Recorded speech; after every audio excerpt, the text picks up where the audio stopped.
Hello and welcome. Today we are going to be talking about the impending KDP and really already existing KDP boycotts, and also how you can prepare if you primarily sell on Amazon KDP. As well, I'm going to talk a little bit about some of the potential boycotts of Amazon in general, and then also potentially some of a shift that we're seeing with social media platforms in terms of people not being on them as frequently for whatever reason that it may be. So let's go ahead and get started. I am Ashley, and I'm the owner of Shep Publishing House, where we help authors to focus on profitable publishing. And also, I'm a wife, a mom, an entrepreneur for over a decade. And I'm also an Uncloned Marketing Pro, which means that I am certified to be able to support clients with the proprietary systems and frameworks from Uncloned Marketing by Audrey Richmond. And then these are some of the places I've been featured as well with the Nonfiction Authors Association and then other places around the world, I guess you could say. All right, so first, let's talk about how to stay prepared when people are boycotting Amazon. So, if you are not familiar, or you have been under a rock, or you have not seen these things, people are deciding to spend less money with Amazon. And now we know in the self publishing and in general publishing, Amazon is a moneymaker for us as authors. And so, now is the time to really focus on strategies to help you to still make money as an author while being able to kind of navigate these things. So, first, you want to diversify where you sell your books. And I will link my video where I actually shared some of the places that I sell my books. And I went through and shared stats from a month or so ago. So, I'll link that in here as well. But you want to diversify the platforms and where you sell books. Now, even before the boycotts were happening, this was an important thing to do because Amazon KDP is unfortunately known for shutting down people's accounts wrongfully. They are known for just a myriad of reasons, and not to talk bad about them because it is a great platform if you're trying to get started with publishing. However, we know if you've been in publishing for any length of time, you've heard stories. And so, in general, you want to diversify where you sell your books. And doing that also actually helps you increase your profits. We know that platforms like Amazon KDP and even Ingram Spark, they take a percentage of your income because they are paying for the printing, the distribution, and the availability. Essentially, you're essentially paying a cost to be able to put your book up in a place where people can find it easily and to be able to have some built-in marketing features. And so when you're selling on other platforms, you have the ability to increase your profit, such as when you sell on your website, because then you are able to control what it is that you're selling with your book, which is something that I talk about at length, is being able to provide bundles or other things with your book. And then just also you're able to have increased connection points with your reader or with your buyers. And so what that means is if you're selling on other platforms and there's more popping up every day, but in particular, if you sell on your site, then you're able to collect that person's email address. You can follow up with them to make sure they got their package. You can provide customer service touch points that you're not going to be able to do inside of Amazon KDP. You don't even know who is buying your book within that platform. And so those things are integral when you want to develop long-term marketing relationships with somebody, especially with readers who are your raving fans who are excited to read what you have to put out. And then one platform that if you are a little bit hesitant, especially in particular since people are shifting away from Kindle Unlimited, which I know a lot of authors make money on Kindle Unlimited, even though I have my qualms with it in terms of how much they pay per page read. But that's neither here nor there. So looking at other platforms such as Draft to Digital, this is a platform where you can go wide essentially. So instead of just being locked into Kindle Unlimited, you can put your book up there for the digital version, and it can be accessible to multiple platforms such as Apple Books, Kobo. It's dozens of platforms, and so that's an option that you can check out as well. But of course, if you do that, you have to make sure that you are not within Kindle Unlimited. And so remember, you have the ability to come in and out of Kindle Unlimited every 90 days. So decide what works for you and when you want to try that out. All right, my next way to stay ready in the face of these boycotts is to shift your focus from page reads and books sold to profit. And so earlier when I said I wasn't going to get into Kindle Unlimited, I'm going to get into it now. So my qualm is that Kindle Unlimited charges, or not charges you, only pays you 0.004 cents on average per page. So with Kindle Unlimited, you are only making 0.004 cents on average per page read, and that's only for the first page read. So that means if somebody loves your book and they read it 50 million other times, you're not going to get paid beyond that. And that would be fine because if they bought a physical book, you wouldn't get paid beyond the first time they read it. However, the amount of books that you would have to sell in order for you to make a substantial amount of money, I'm sorry, the amount of pages that would have to be read for you to make a substantial amount of money is just so much less than if you were to sell on other platforms, including your website. And I know that is a huge shift for many authors, including if you write romance or books that are typically longer, because generally your audience is going to be on Kindle Unlimited. However, you really have to weigh the costs and see, okay, does it make sense for me to stay on this existing platform if I have a book that's shorter? So, for example, if you're a children's book author, it might not make the most sense to you for you to be on Kindle Unlimited, or it could, depending upon your audience. And so the thing is, if you are only connecting with your audience on these platforms, you're not really having a deep understanding of their habits, their trends, the things that they like. And so that's why it's so important to be able to have options beyond just that platform.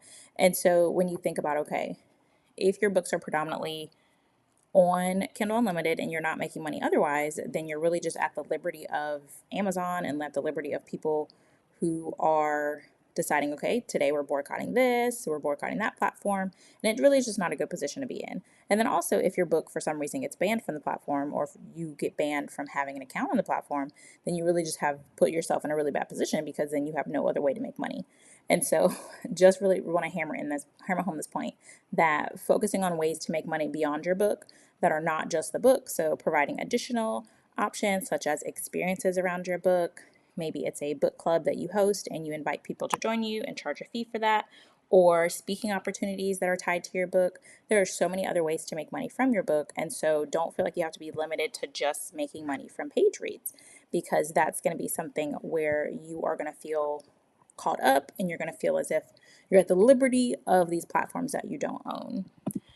And so that's actually something that I speak about in my upcoming release, Profitable Publishing with Pre-Orders. And we're in the midst of book cover selection. And so if you're watching this, you can add your choice in the comments and let me know which cover you prefer between option 1 and option 2. And if you haven't ordered your copy, then you can either visit profitableselfpublishing.com to grab your copy or scan the QR code here.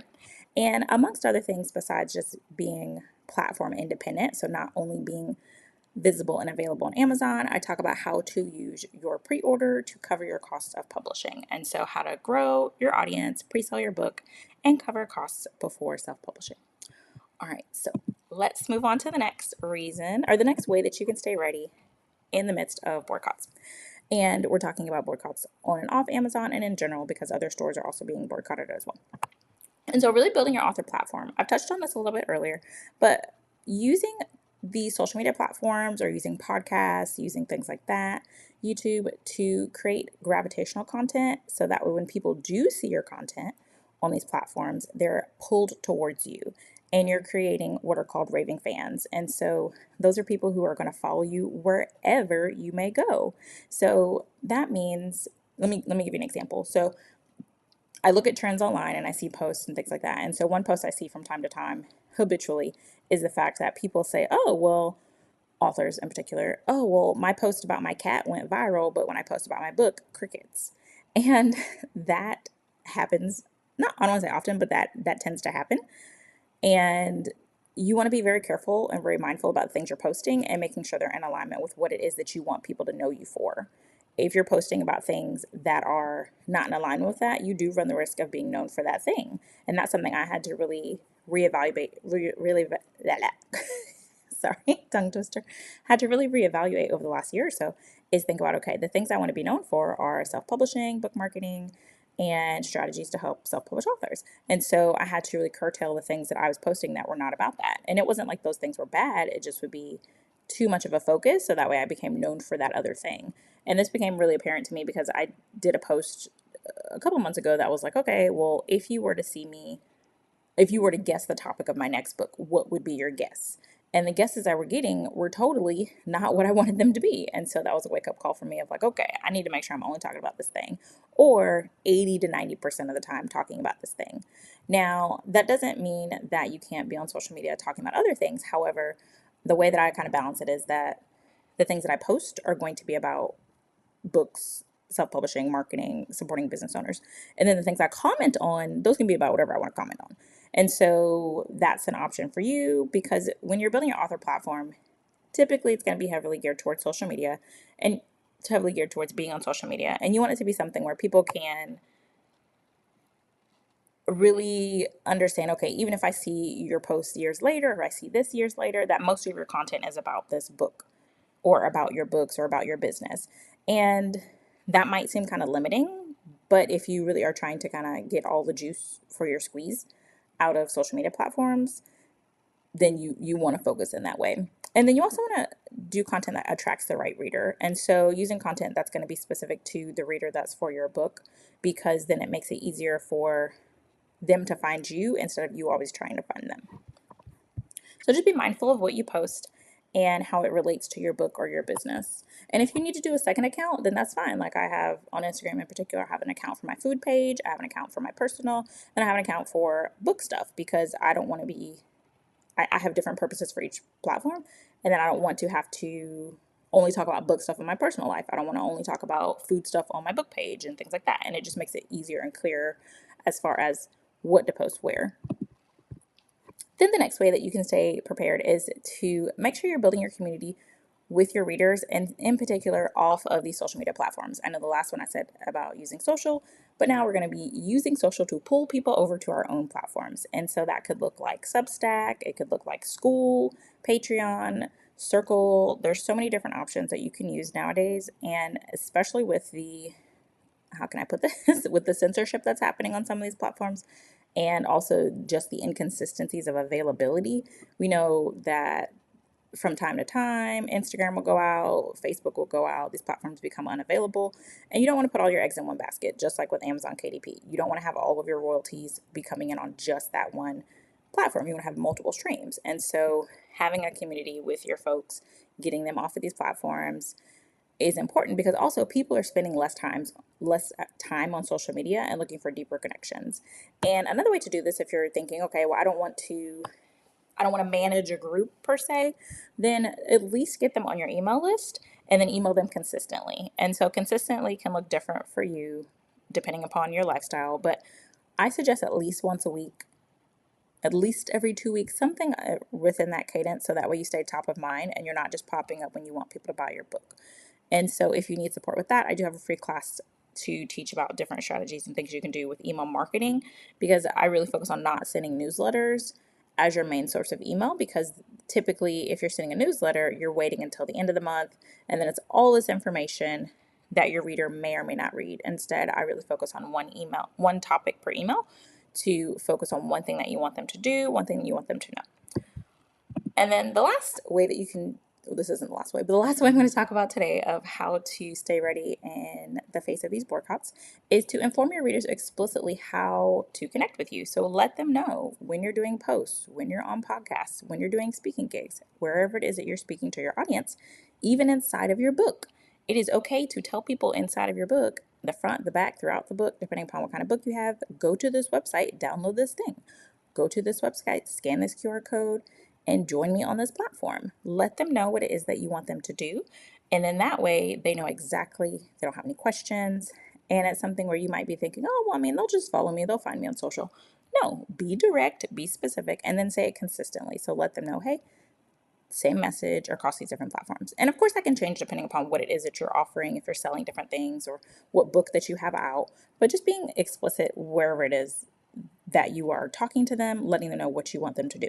So in this case, I'm going to ask you, if you found this video to be valuable, then I want you to subscribe if you're over on YouTube, or follow if you're on other platforms, and then also share with other authors who are nervous about these Kindle Unlimited changes that are happening, and also boycotts. Now, lastly, I'm going to leave this open, so if you have any questions, you can go ahead and add them into the chat and I will come back and answer them. And then if you haven't already ordered your copy of my new book, which focuses on supporting authors to be able to cover their costs of self-publishing before their book is out, then you can scan the code there or visit profitableselfpublishing.com and grab your copy. And then most importantly, share this video with another author who needs some support in this area.